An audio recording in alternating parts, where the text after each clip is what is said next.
അസ്സലാമു അലൈക്കും വറഹ്മത്തുള്ളാഹി വബറകാതുഹു. അൽഹംദുലില്ലാഹി റബ്ബിൽ ആലമീൻ. അല്ലാഹുമ്മ സ്വല്ലി അലാ സയ്യിദിനാ മുഹമ്മദിൻ വഅലാ ആലിഹി വസഹ്ബിഹി അജ്മഈൻ.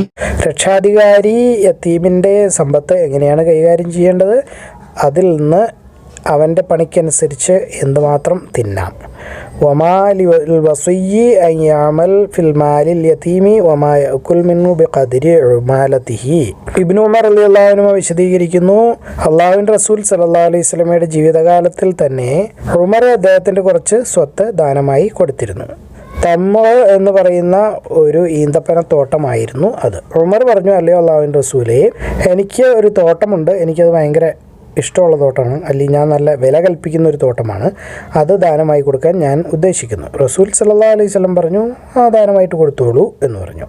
അതായത് വസിയ്യത്ത് പോലെ അല്ലെങ്കിൽ വഖഫ് പോലെ, അതായത് അതിൻ്റെ മണ്ണോ മരങ്ങളോ ഒരിക്കലും വിൽക്കപ്പെടില്ല, അല്ലെങ്കിൽ സമ്മാനമായി ആർക്കും കൊടുക്കപ്പെടുകയും ഇല്ല. ഇത് ആരും അത് പരമ്പരാവകാശമായി ഉൾക്കൊള്ളുകയില്ല അല്ലെങ്കിൽ കൈയാളുകയില്ല. അതിലെ പഴങ്ങൾ അല്ലെങ്കിൽ വിള ദാനമായി ചിലവഴിക്കേണ്ടതാവുന്നു. അപ്പോൾ ആ പറമ്പ് അവിടെ ഇങ്ങനെ കിടക്കും, അതിൽ കയറി ആരും പണിയാനൊന്നും പാടില്ല, കൈവശപ്പെടുത്താനൊന്നും പാടില്ല. അതിലുണ്ടാവുന്നത് ദാനമാണ്, പാവപ്പെട്ടവർക്കുള്ളാവുന്നു. അങ്ങനെ ഉമർ അത് ദാനമായി കൊടുത്തു. അത് അള്ളാഹുവിൻ്റെ മാർഗത്തിലായിരുന്നു കൊടുത്തിരുന്നത്. അത് അടിമകളെ മോചിപ്പിക്കാൻ വേണ്ടി ഉപയോഗിച്ചു, പാവങ്ങൾക്ക് വേണ്ടി ഉപയോഗിച്ചു, അതിഥികൾക്ക് വേണ്ടി ഉപയോഗിച്ചു, യാത്രക്കാർക്ക് വേണ്ടി ഉപയോഗിച്ചു, ബന്ധുക്കൾക്ക് വേണ്ടിയും ഉപയോഗിച്ചു. അതിൻ്റെ രക്ഷാധികാരിയായി അല്ലെങ്കിൽ കാവൽക്കാരനായി ഉണ്ടായിരുന്ന അല്ലെങ്കിൽ നടത്തിപ്പുകാരനായി ഉണ്ടായിരുന്ന അയാൾക്ക് അതിൽ നിന്നും മാന്യമായ രീതിയിൽ തിന്നാമായിരുന്നു. അത് ചിലവിനുള്ള പൈസ അതിൽ നിന്ന് എടുക്കാമായിരുന്നു. പിന്നെ അയാളുടെ ഒരു കൂട്ടുകാരന് വേണമെങ്കിലും അതിൽ നിന്ന് തിന്നാമായിരുന്നു. അപ്പോൾ അയാൾക്ക് ഒരു അതിഥി വന്നു, അപ്പോൾ അതിൽ നിന്ന് എന്തെങ്കിലുമൊക്കെ എടുത്ത് കൊടുത്തു, അത് കുഴപ്പമില്ല. അപ്പം നമ്മൾ ഇപ്പോൾ ഒരു വലിയ ഈന്തപ്പഴ തോട്ടത്തിൻ്റെയോ അല്ലെങ്കിൽ ഒരു കശുമാവൻ തോട്ടത്തിൻ്റെയോ അല്ലെങ്കിൽ മാവൻ തോട്ടത്തിൻ്റെയൊക്കെ രക്ഷാധികാരിയാണ് എന്ന് വിചാരിക്കുക. അത് പൊതുസ്വത്താണ്. പക്ഷേ നമ്മുടെ അതിഥിയായി വരുന്ന ആൾക്ക് അതിൽ നിന്ന് ഇപ്പോൾ കുറച്ച് മാങ്ങ പറിച്ചു കൊടുക്കുകയോ ഈന്തപ്പഴം പറിച്ചു കൊടുക്കുകയോ ഒക്കെ ചെയ്യാവുന്നതാണ് എന്നാണ് അതിൽ നിന്ന് മനസ്സിലാക്കേണ്ടത്. നമുക്കും നമ്മുടെ അതിഥികൾക്കും മാന്യമായ രീതിയിൽ തിന്നാവുന്നതാണ്. അതിൽ കണക്കില്ലാതെയല്ല.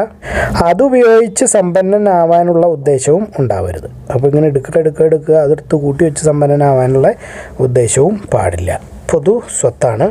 ഇബ്നു ഉമർ റളിയല്ലാഹു അൻഹുമാ അന്ന ഉമറ തസദ്ദഖ ബിമാലിൻ ലഹു അലാ അഹ്ദി റസൂലില്ലാഹി സ്വല്ലല്ലാഹു അലൈഹി വസല്ലം വകാന യുഖാലു ലഹു സമ്ഉൻ വകാന നഖ്ലൻ ഫഖാല ഉമറു യാ റസൂലല്ലാഹ് ഇന്നി ഇസ്തഫദ്തു മാലൻ വഹുവ ഇൻദി നഫീസുൻ ഫഅറദ്തു അൻ അതസദ്ദഖ ബിഹി فقال النبي صلى الله عليه وسلم تصدق بأصله لا يباع ولا يوهب ولا يورث ولكن ينفق ثمره فتصدق به عمر فتصدقته تلك في سبيل الله وفي الرقاب والمساكين والضيف وابن السبيل ولذي القربى ولا جناح على من وليه أن يأكل منه بالمعروف أو يؤكل صديقه غير متمول به. ആയിഷ റളിയല്ലാഹു അൻഹാ വിശദീകരിക്കുന്നു, ഈ പറയുന്ന ആയത്ത്, നിങ്ങൾ ആരെങ്കിലും സമ്പന്നരായാൽ, രക്ഷാധികാരികളെയാണ് ഉദ്ദേശിക്കുന്നത്, നിങ്ങൾ കൂലി എടുക്കരുത്. പക്ഷെ നിങ്ങൾ പാവങ്ങളാണെങ്കിൽ, ദരിദ്രരാണെങ്കിൽ, നിങ്ങളുടെ ആവശ്യത്തിന് ഉള്ളത് ന്യായമായും നീതിപരമായും അല്ലെങ്കിൽ ആ നാട്ടുനടപ്പനുസരിച്ചിട്ടുള്ളതും എടുത്തുകൊള്ളട്ടെ. 4-ാമത്തെ സൂറത്ത് 6-ാമത്തെ ആയത്ത്. ഇത് അവതരിച്ചത് ഒരു യത്തീമിൻ്റെ രക്ഷാകർതൃത്വവുമായി ബന്ധപ്പെട്ട ആയിരുന്നു. അതിൻ്റെ അർത്ഥം എന്ന് പറയുന്നത്, അയാൾ രക്ഷാകർത്താവ് പാവമാണെങ്കിൽ, പട്ടിണിക്കാരനാണെങ്കിൽ അയാൾക്ക് വേറെ പണിക്കൊക്കെ പോയി ജീവിക്കണം. അന്നേരം ഇതും കൂടെ നോക്കിക്കൊണ്ടിരുന്നു കഴിഞ്ഞാൽ പിന്നെ പണിയെടുക്കാൻ പറ്റില്ല. അതാണ് ഉദ്ദേശിക്കുന്നത്. അങ്ങനെയാണെങ്കിൽ അയാൾക്ക് അയാളുടെ സ്വന്തം ആവശ്യത്തിന് യത്തീം മക്കളുടെ സ്വത്തിൽ നിന്ന് എടുക്കാവുന്നതാണ്. അത് നീതിപരമായിരിക്കണം, ന്യായം ആയിരിക്കണം. അതായത് അയാൾ ചെയ്യുന്ന പണിക്ക് തത്തുല്യമായതും ആ നാട്ടുനടപ്പനുസരിച്ചിട്ടുള്ളതും ഉള്ളതായിരിക്കണം. അത് യത്തീമിൻ്റെ പരമ്പരാവകാശ സ്വത്തിൽ നിന്നും എടുക്കാവുന്നതാണ്. ആയിഷ റളിയല്ലാഹു അൻഹാ വമൻ കാന ഗനിയൻ ഫൽയസ്തഫിഫ് വമൻ കാന ഫഖീറൻ ഫൽയഅകുൽ ബിൽ മഅറൂഫ്. അൻ-നിസാ 6. قالت أنزلت في والي اليتيم أن يصيب من ماله إذا كان محتاجا بقدر ماله بالمعروف. അല്ലാഹു തആലയുടെ വചനം, തീർച്ചയായും ആരെങ്കിലും അന്യായമായി യത്തീമക്കളുടെ സ്വത്ത് തിന്നു തീർത്താൽ അവർ തിന്നുന്നത് തീയാകുന്നു, അല്ലെങ്കിൽ അവർ നിറയ്ക്കുന്നത്, അവരെ വയറുകളിൽ നിറയ്ക്കുന്നത് തീയാകുന്നു. അവരെ ആളിക്കത്തുന്ന തീയിൽ ഇട്ട് കത്തിക്കുന്നതും ആയിരിക്കും. 4-ാമത്തെ സൂറത്ത് 10-ാമത്തെ ആയത്ത്. അപ്പോൾ ഈ യത്തീമക്കളുടെ സ്വത്തിനെ പറ്റി ഇങ്ങനെ 4-ാമത്തെ സൂറത്തിലെ ആദ്യത്തിൽ ഇങ്ങനെ നമ്മൾ കണ്ടുവരുവാണ്. 2, 3, 6, 7, 10 എന്നും പറഞ്ഞുകൊണ്ട് ഇങ്ങനെ. അതായത് ആ തുടക്കം മുഴുവൻ അതാണ്. വലിയ ഗൗരവമുള്ളൊരു പ്രശ്നമാണ്. യത്തീമക്കൾ എന്ന് പറയുന്നത് യത്തീം ഖാന മാത്രം അല്ല ഉദ്ദേശിക്കുന്നത്. ഇപ്പോൾ നമ്മളുടെ കുടുംബത്തിലുള്ള തൊട്ടടുത്ത ആരെങ്കിലുടെയൊക്കെ മരിച്ചു പോയിട്ട് അവരുടെ മക്കളെ സംരക്ഷിക്കേണ്ടി വരുമ്പോൾ ഇത് ബാധകമാണ്. ഇത് എല്ലാവർക്കും എന്നും ലോകാവസാനം വരെ ബാധകമായൊരു നിയമമാണ്. സൂക്ഷിക്കണം. ഖൗലുല്ലാഹി തആല ഇന്നല്ലദീന യഅകുലൂന അംവാലൽ യതാമാ ളുൽമൻ ഇന്നമാ യഅകുലൂന ഫീ ബുതൂനിഹിം നാറാ വസയസ്ലൗന സഈറാ. അൻ-നിസാ 10. അബൂ ഹുറൈറ റളിയല്ലാഹു അൻഹു വിശദീകരിക്കുന്നു, അല്ലാഹുവിൻ്റെ റസൂൽ സല്ലല്ലാഹു അലൈഹി വസല്ലം പറഞ്ഞതായിട്ട് 7 നാശകരമായ പാപങ്ങൾ നിങ്ങൾ ഒഴിവാക്കുക. അപ്പോൾ ആളുകൾ ചോദിച്ചു, അല്ലയോ അല്ലാഹുവിൻ്റെ റസൂലേ, എന്തൊക്കെയാവുന്നു അവ? അപ്പോൾ അദ്ദേഹം പറഞ്ഞു, ശിർക്ക് ചെയ്യുന്നത്, അള്ളാഹുവിന് പങ്കുകാരെ ചേർക്കുന്നത്, ആരാധിക്കുന്നതിൽ അത് ഒരു തെറ്റാവുന്നു. മാജിക്ക്, മന്ത്രവാദം ചെയ്യുന്നത് തെറ്റാവുന്നു. എന്തെങ്കിലും ഒരു ജീവനെ കൊല്ലുന്നത് അള്ളാഹു വിരോധിച്ചിരിക്കുന്ന കാര്യമാകുന്നു. അതിന് ന്യായമായ കാരണം ഇല്ലെങ്കിൽ അത് തെറ്റാവുന്നു.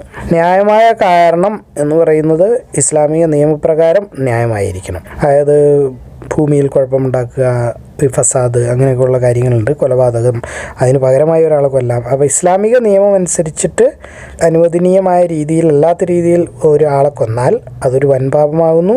പലിശ തിന്നുന്നത് വൻപാപമാകുന്നു. യത്തീമിൻ്റെ സ്വത്ത് തിന്നുന്നത് വൻപാപമാകുന്നു. യുദ്ധക്കളത്തിൽ നിന്ന് തിരിഞ്ഞോടുന്നത് അല്ലെങ്കിൽ ശത്രുവിനെ പിൻഭാഗം കാണിക്കുന്നത്, യുദ്ധസമയത്ത് തിരിഞ്ഞോടിയാൽ അത് വൻ പാപമാകുന്നു. ഒരു മാന്യയായ സ്ത്രീയെ, അതായത് മാന്യത കാത്തു സൂക്ഷിക്കുകയും തെറ്റായ കാര്യങ്ങൾ ചിന്തിക്കുക പോലും ചെയ്യാതെ ശരിയായ രീതിയിൽ നല്ല വിശ്വാസത്തോടുകൂടി ജീവിക്കുന്ന ഒരു മുസ്ലിമായ സ്ത്രീയെ പറ്റി അനാവശ്യമായി പറയുന്നത്. ഈ 7 കാര്യങ്ങളാണ് നാശകരമായ 7 പാപങ്ങൾ. അത് നിങ്ങൾ ചെയ്യാതിരിക്കുക. അബീ ഹുറൈറത റളിയല്ലാഹു അൻഹു അൻ നബി സല്ലല്ലാഹു അലൈഹി വസല്ലം ഖാല ഇജ്തനിബൂ അസ്സബഅൽ മവാബിഖാത്ത്. ഖാലു യാ റസൂലുള്ളാഹ് വമാ ഹുന്ന?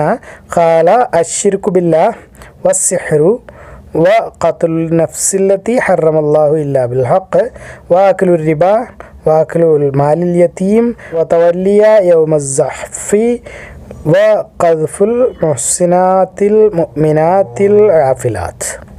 അപ്പോൾ ഇതിൽ സിഹ്ർ എന്നാണ് 2ാമത്തേതിന് കൃത്യമായി എടുത്തു പറഞ്ഞിരിക്കുന്നത്. അപ്പോൾ ഈ മന്ത്രവാദം, മാജിക്ക്, ഇങ്ങനെയുള്ളതൊക്കെ ചെയ്യുന്നത് സർവനാശമാണ്. അപ്പോൾ അവരുടെ അടുത്ത് പോകുന്നു, നമുക്കും പണി കിട്ടും, അങ്ങോട്ട് ഓടിപ്പോയിരിക്കുക. അല്ലാഹു തആലയുടെ വചനം, യത്തീം മക്കളെ സംബന്ധിച്ച് അവർ നിന്നോട് ചോദിക്കുന്നു, നീ പറയുക, ഏറ്റവും നല്ലത് എന്ന് പറയുന്നത് വിശ്വാസ്യതയോടെ അവർക്ക് വേണ്ടി ജോലി ചെയ്യുക, അവരുടെ സമ്പത്തിൽ പണിയെടുക്കുക എന്നുള്ളതാകുന്നു. അപ്പോൾ അവർക്ക് പറമ്പ് കാര്യങ്ങളൊക്കെ ഉണ്ടെങ്കിൽ അതിൽ കൃഷി ചെയ്യുകയോ അല്ലെങ്കിൽ പാട്ടത്തിന് കൊടുക്കുകയോ ചെയ്യിപ്പിക്കുകയോ അങ്ങനെയൊക്കെ, അതായത് അവരുടെ സ്വത്തിൽ വിശ്വാസ്യതയോടെ ജോലി ചെയ്യുക. നിൻ്റേതും അവരുടേതും കൂട്ടിക്കുഴയ്ക്കരുത്. അങ്ങനെ ചെയ്താൽ അവർ നിങ്ങളുടെ സഹോദരങ്ങളാകുന്നു. അള്ളാഹുവിന് ആരാണ് ഉള്ളിൽ കുഴപ്പങ്ങൾ ഉണ്ടാക്കാൻ ഉദ്ദേശിക്കുന്നത് എന്ന് അറിയാം. അതായത് ദുരുദ്ദേശത്തോടു കൂടി ഇതിലേക്ക് ഇറങ്ങുന്നത്, ഇച്ചിരി അടിച്ചു മാറ്റണം എന്ന ഉദ്ദേശത്തോടു കൂടി തന്നെയാണ് ഇറങ്ങുന്നതെങ്കിൽ അള്ളാഹുവിനറിയാം വിഴുങ്ങാൻ അല്ലെങ്കിൽ അടിച്ചു മാറ്റാൻ. ആരിൽ നിന്നാണോ നന്മ പ്രതീക്ഷിക്കുന്നത്, അതായത് അവരുടെ സ്വത്ത് സൂക്ഷിച്ച് സംരക്ഷിച്ച് വച്ചിട്ട് അവർക്ക് കൊടുക്കണം എന്ന് ഉദ്ദേശിക്കുന്നത്, അതും അള്ളാഹുവിനറിയാം. അള്ളാഹു ആഗ്രഹിച്ചിരുന്നുവെങ്കിൽ നിന്നെ അള്ളാഹു കഷ്ടപ്പാടിൽ ഇടുമായിരുന്നു. അള്ളാഹു തീർച്ചയായും സർവശക്തനും എല്ലാം അറിയുന്നവനും ആകുന്നു. 2-ാമത്തെ സൂറത്ത് 220-ാമത്തെ ആയത്ത്. وَيَسْأَلُونَكَ عَنِ الْيَتَامَى قُلْ إِصْلَاحٌ لَهُمْ خَيْرٌ وَإِن تُخَالِطُوهُمْ فَإِخْوَانُكُمْ وَاللَّهُ يَعْلَمُ الْمُفْسِدَ مِنَ الْمُصْلِحِ وَلَوْ شَاءَ اللَّهُ لَأَعْنَتَكُمْ إِنَّ اللَّهَ عَزِيزٌ حَكِيمٌ. അൽ-ബഖറ 220. നാഫിയ വിശദീകരിക്കുന്നു, ഇബ്നു ഉമർ ഒരു രക്ഷാധികാരിയായി ഒരിക്കലും അവരോധിക്കപ്പെടാൻ ഇഷ്ടപ്പെട്ടിരുന്നില്ല. അതൊരു പേടിയുള്ളൊരു കാര്യമായിരുന്നു. ഇബ്നു സിരീന് ഏറ്റവും ഇഷ്ടപ്പെട്ട കാര്യം എന്ന് പറയുന്നത് യത്തീമിൻ്റെ സമ്പത്തിനെ സംബന്ധിച്ച് യത്തീമിൻ്റെ ഉപദേശികൾ അല്ലെങ്കിൽ രക്ഷാകർത്താക്കൾ ഇവരെല്ലാവരും കൂടെ ഒരുമിച്ച് കൂടി അവർക്ക് ഏതാണോ നല്ലത് അത് തീരുമാനിക്കുന്നതായിരുന്നു. യത്തീമക്കളുടെ കാര്യത്തെ സംബന്ധിച്ച് എന്തോ കാര്യം താവൂസിനോട് ചോദിക്കപ്പെട്ടപ്പോൾ അദ്ദേഹം ഈ ആയത്ത് ഓതുമായിരുന്നു. അള്ളാഹുവിനറിയാം ആരാണ് ദുരുദ്ദേശം ഉദ്ദേശിക്കുന്നത്, ചീത്ത ഉദ്ദേശിക്കുന്നത്, ആരാണ് നന്മ ഉദ്ദേശിക്കുന്നത് എന്ന്. 2-ാമത്തെ സൂറത്ത് 220-ാമത്തെ ആയത്ത്. യത്തീമക്കളെ സംബന്ധിച്ച കാര്യത്തിൽ പറഞ്ഞു, രക്ഷാധികാരികൾ ചെറിയ പ്രായം കുറവുള്ള യത്തീമക്കൾക്കും പ്രായം ആയ യത്തീമക്കൾക്കും അവരുടെ ആവശ്യങ്ങൾക്കനുസരിച്ച് അവരുടെ വീതത്തിൽ നിന്നാണ് കൊടുക്കേണ്ടത്. ഇപ്പോൾ ഒരാൾ 10-20 വയസ്സായി എന്ന് കൂട്ടാം, മറ്റേ യത്തീം കൊച്ച് എന്ന് പറയുന്ന, അതായത് അനിയൻ അല്ലെങ്കിൽ അനിയത്തി എന്ന് പറയുന്നത് 2 വയസ്സേ ആയിട്ടുള്ളൂ. വലിയവന് ബൈക്ക് വേണം, കാർ വേണം, ചെറിയ കൊച്ചിന് ഒരു കളിപ്പാട്ടം കിട്ടിയാൽ മതി 10 രൂപയുടെ. അപ്പോൾ അതാണ് ഉദ്ദേശിക്കുന്നത്, അയാളുടെ അല്ലെങ്കിൽ അവരുടെ ആവശ്യങ്ങൾക്ക് അല്ലെങ്കിൽ ആഗ്രഹങ്ങൾക്കനുസരിച്ച് അവരുടെ വീതത്തിൽ നിന്നാണ് കൊടുക്കേണ്ടത്. വളരെ കൃത്യമായിട്ടാണ് കാര്യങ്ങളൊക്കെ എഴുതി വച്ചിരിക്കുന്നത്.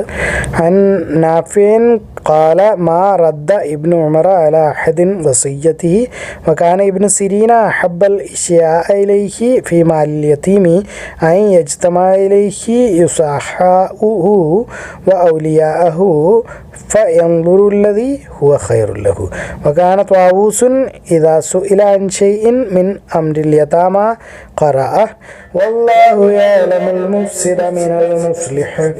وقال عطاء في اليتامى الصغير والكبير ينفق الولي على كل إنسان بقدره من حصته.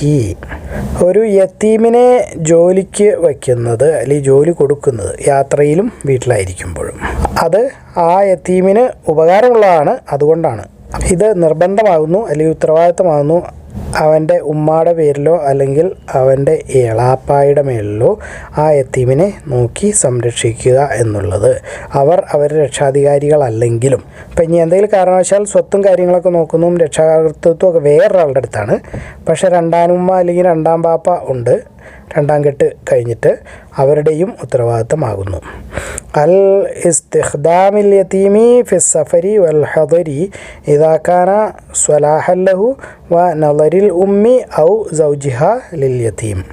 അനസ് റളിയല്ലാഹു അൻഹു വിശദീകരിക്കുന്നു, അല്ലാഹുവിൻ്റെ റസൂൽ സല്ലല്ലാഹു അലൈഹി വസല്ലം അൽ മദീനയിലേക്ക് വന്നപ്പോൾ അദ്ദേഹത്തിന് വേലക്കാരൊന്നും ഉണ്ടായിരുന്നില്ല. അബൂ ത്വൽഹ അനസിൻ്റെ എളാപ്പ, അതായത് ഉമ്മയുടെ 2ാം കെട്ടിലുള്ള ആപ്പ, എന്നെ അള്ളാഹുവിൻ്റെ റസൂൽ സല്ലല്ലാഹു അലൈഹി വസല്ലം അടുത്തേക്ക് കൊണ്ടുപോയി. എന്നിട്ട് പറഞ്ഞു, അല്ലേ അള്ളാഹുവിൻ്റെ റസൂല്, അനസ് നല്ല ബുദ്ധിയുള്ളൊരു കുട്ടിയാണ്, ആൺകുട്ടിയാണ്, അതുകൊണ്ട് ഇവൻ താങ്കളുടെ സേവനങ്ങൾ ചെയ്യട്ടെ.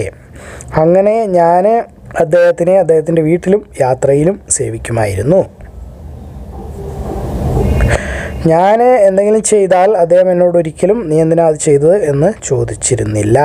ഞാൻ എന്തെങ്കിലും ചെയ്യാതിരുന്നാൽ അദ്ദേഹം എന്നോട് നീ എന്താണ് അത് ചെയ്യാതിരുന്നത് എന്നും ചോദിച്ചിട്ടില്ല. റസൂൽ സല്ലല്ലാഹു അലൈഹി വസല്ലമയുടെ സ്വഭാവത്തിൻ്റെ മനോഹാരിതയാണ് ഈ കാണുന്നത്. عن أنس رضي الله عنه قال قدم رسول الله صلى الله عليه وسلم المدينة ليس له خادم فأخذ أبو طلحة بيدي فانطلق بي إلى رسول الله صلى الله عليه وسلم فقال يا رسول الله إن أنسا غلام كيس فليخدمك. قال فخدمته في السفر والحضر ما قال لي لشيء صنعته لما صنعت هذا هكذا ولا لشيء لم أصنعه لما لم تصنع هذا هكذا. ഒരാളെ ഒരു പറമ്പ് അല്ലെങ്കിൽ ഒരു സ്വത്ത് വഖഫ് ആയി കൊടുത്തു, പക്ഷെ അതിൻ്റെ അതിർത്തി തീരുമാനിച്ചിട്ടില്ല. അപ്പോൾ അവിടെ അടയാളങ്ങളൊന്നുമില്ല. എന്നാലും ആ വഖഫ് സാധുതയുള്ളതാകുന്നു. ഇതേ കാര്യം തന്നെ ദാനമായി കൊടുക്കുന്ന വസ്തുക്കളിലും ബാധകം ആകുന്നു. ഇദാ വഖഫ അർദൻ വലം യുബയ്യിനിൽ ഹുദൂദ ഫഹുവ ജായിസുൻ വകദാലിക സ്വദഖത്തു. അനസ് ബിൻ മാലിക് റളിയല്ലാഹു അൻഹു വിശദീകരിക്കുന്നു, അബൂ തൽഹയ്ക്കായിരുന്നു മദീനയിലുള്ള അൻസാരികളിൽ ഏറ്റവും സമ്പന്നമായ ഈന്തപ്പനത്തോട്ടങ്ങൾ ഉണ്ടായിരുന്നത്. അതിൽ അദ്ദേഹത്തിന് ഏറ്റവും വിലമതിച്ചത് അല്ലെങ്കിൽ ഇഷ്ടപ്പെട്ടത് ബൈറൂഹ എന്ന് പറയുന്ന തോട്ടമായിരുന്നു. അത് റസൂൽ സല്ലല്ലാഹു അലൈഹി വസല്ലമയുടെ പള്ളിയുടെ നേരെ മുമ്പിൽ ആയിരുന്നു. റസൂൽ സല്ലല്ലാഹു അലൈഹി വസല്ലം അവിടെ പോവുകയും അവിടെ നിന്ന് വെള്ളം കുടിക്കുകയും ചെയ്യാറുണ്ടായിരുന്നു. ഈ പറയുന്ന ആയത്ത് അവതരിച്ചപ്പോൾ നിങ്ങൾ ഒരിക്കലും അൽ ബിർ അല്ലെങ്കിൽ ഏറ്റവും ഉന്നതമായ ദൈവഭയം അല്ലെങ്കിൽ നേർമാർഗം അല്ലെങ്കിൽ അള്ളാഹുവിൽ നിന്നുള്ള പാരിതോഷികമായ സ്വർഗം നേടുകയില്ല, അല്ലെങ്കിൽ അൽ ബിർ എന്ന സ്ഥാനത്ത് എത്തുകയില്ല. നിങ്ങൾക്ക് ഏറ്റവും ഇഷ്ടപ്പെട്ടത് എന്താണോ അത് അള്ളാഹുവിൻ്റെ മാർഗ്ഗത്തിൽ ചിലവഴിക്കുന്നത് വരെ. 3-ാമത്തെ സൂറത്ത് 92-ാമത്തെ ആയത്ത്. ഇത് ആവർത്തിച്ചു വരുന്ന ഹദീസാണ്. അബൂ ത്വൽഹ അപ്പോൾ എഴുന്നേറ്റ് നിന്നു, എന്നിട്ട് പറഞ്ഞു, അല്ലേ അള്ളാഹുവിൻ്റെ റസൂലേ, അള്ളാഹു പറയുന്നു, ഒരു രീതിയിലും ഞാൻ അൽ ബിർ ആവുകയില്ല. എൻ്റെ ഏറ്റവും പ്രിയപ്പെട്ടത് എന്താണോ അത് അള്ളാഹുവിൻ്റെ മാർഗ്ഗത്തിൽ ചിലവഴിക്കുന്നത് വരെ. ഇങ്ങനെ പറയുകയാണെങ്കിൽ എനിക്ക് ഏറ്റവും വിലപിടിപ്പുള്ളത്, അല്ലെങ്കിൽ വില മതിക്കുന്നത്, അല്ലെങ്കിൽ ഇഷ്ടപ്പെടുന്നത് ബൈറൂഹ ആകുന്നു. എൻ്റെ സ്വത്തുകളിൽ ഏറ്റവും മേളിൽ നിൽക്കുന്നത് അത് ഞാൻ ദാനമായി അള്ളാഹുവിൻ്റെ മാർഗ്ഗത്തിൽ കൊടുക്കാൻ ഉദ്ദേശിക്കുന്നു. അള്ളാഹുവിൽ നിന്ന് എനിക്ക് പിന്നീട് കൂലി കിട്ടും എന്നുള്ള പ്രതീക്ഷയോടുകൂടി. അതുകൊണ്ട് താങ്കൾ അത് അള്ളാഹു നിർദ്ദേശിക്കുന്ന രീതിയിൽ ഉപയോഗിക്കുക. അപ്പോൾ അള്ളാഹുവിൻ്റെ റസൂൽ സല്ലല്ലാഹു അലൈഹി വസല്ലം പറഞ്ഞു, വളരെ നല്ല കാര്യം, ഇത് നിനക്ക് പ്രയോജനകരമായ സ്വത്താണ്, അല്ലെങ്കിൽ നശിച്ചു പോകുന്ന സ്വത്താണ് എന്നായിരിക്കും ഉദ്ദേശിച്ചത്. ഇബ്നു മസ്ലമയ്ക്ക് ഉറപ്പില്ല ഏത് വാക്കാണ് അവിടെ ഉപയോഗിച്ചത് എന്ന്. അത് രണ്ടും ആവാം. ഒന്ന് ഭൂമിയിൽ ഏറ്റവും വിലപിടിപ്പുള്ള സ്വത്താണ് എന്നുള്ള രീതിയിലാവാം, റസൂൽ നേരിട്ട് കാണുന്നതാണ്. അതല്ലെങ്കിൽ ഈ ഭൂമിയിൽ ഇതെല്ലാം നമ്മൾ വിട്ടിട്ട് പോകണം, ഇവിടെ നശിച്ചു പോകാനുള്ളതാണ്, നമുക്ക് അങ്ങോട്ടാണ് പോകേണ്ടത് എന്നായിരിക്കാം. ഏതാണെങ്കിലും ഇബ്നു മസ്ലമയ്ക്ക് ഉറപ്പില്ല ഏതാ പറഞ്ഞതെന്ന്. പ്രയോജനകരമായ അല്ലെങ്കിൽ ലാഭകരമായതാണെന്നാണോ നശിച്ചു പോകുന്നതാണെന്നാണോ പറഞ്ഞത് എന്നറിയില്ല. നീ പറഞ്ഞതെന്താണോ ഞാനത് കേട്ടിരിക്കുന്നു, ഞാൻ നിന്നോട് ശുപാർശ ചെയ്യുന്നു അത് നിൻ്റെ ബന്ധുക്കളുടെ ഇടയിൽ വീതം വെച്ച് വിതരണം ചെയ്യുന്നതിന് വേണ്ടി. അപ്പോൾ അബൂ ത്വൽഹ പറഞ്ഞു, അല്ലേ അള്ളാഹുവിൻ്റെ റസൂലേ, താങ്കൾ പറഞ്ഞതുപോലെ തന്നെ ഞാൻ ചെയ്തു കൊള്ളാം. അങ്ങനെ അബൂ ത്വൽഹ ആ തോട്ടം അദ്ദേഹത്തിൻ്റെ ബന്ധുക്കളുടെയും സഹോദരന്മാരുടെ ഇടയിലും, അതായത് കസിൻസ് ഇടയിലും വീതം വെച്ച് കൊടുത്തു. അന്നഹു സമയ അനസ് ഇബ്നു മാലിക് റളിയല്ലാഹു അൻഹു യഖൂലു കാന അബൂ ത്വൽഹത അക്സറൽ അൻസാർ ബിൽ മദീനതി മാലൻ മൻ നഖല വകാന അഹബ്ബ മാലിഹി ഇലൈഹി ബൈറുഹാഉ മുസ്തഖ്ബിലത്തൽ മസ്ജിദി വകാന നബിയ്യു സ്വല്ലല്ലാഹു അലൈഹി വസല്ലം യദ്ഖുലുഹാ വയശ്റബു മിൻ മാഇൻ ഫീഹാ ത്വയ്യിബിൻ. قال أنس فلما نزلت لن تنالوا البر حتى تنفقوا مما تحبون قام أبو طلحة فقال يا رسول الله إن الله يقول لن تنالوا البر حتى تنفقوا مما تحبون وإن أحب الأموال إلي بيروحاء وإنها صدقة لله أرجو برها وذخرها عند الله فضعها حيث أراك الله فقال بخ ذلك مال رابح أو رايح. شك ابن مسلمة وقد سمعت ما قلت وإني أرى أن تجعلها في الأقربين. قال أبو طلحة أفعل ذلك يا رسول الله فقسمها أبو طلحة في أقاربه وبني عمه. അള്ളാഹു എല്ലാ കാര്യങ്ങളും ഏറ്റവും നന്നായി അറിയുന്നു. നിങ്ങളിത് കാണുക, ഖുർആൻ പഠിക്കുക, എല്ലാവരിലേക്ക് എത്തിച്ചു കൊടുക്കുക. ബാറക്കല്ലാഹു ലി വലക്കും. അസ്സലാമു അലൈക്കും വറഹ്മത്തുള്ളാഹി വബറകാതുഹു.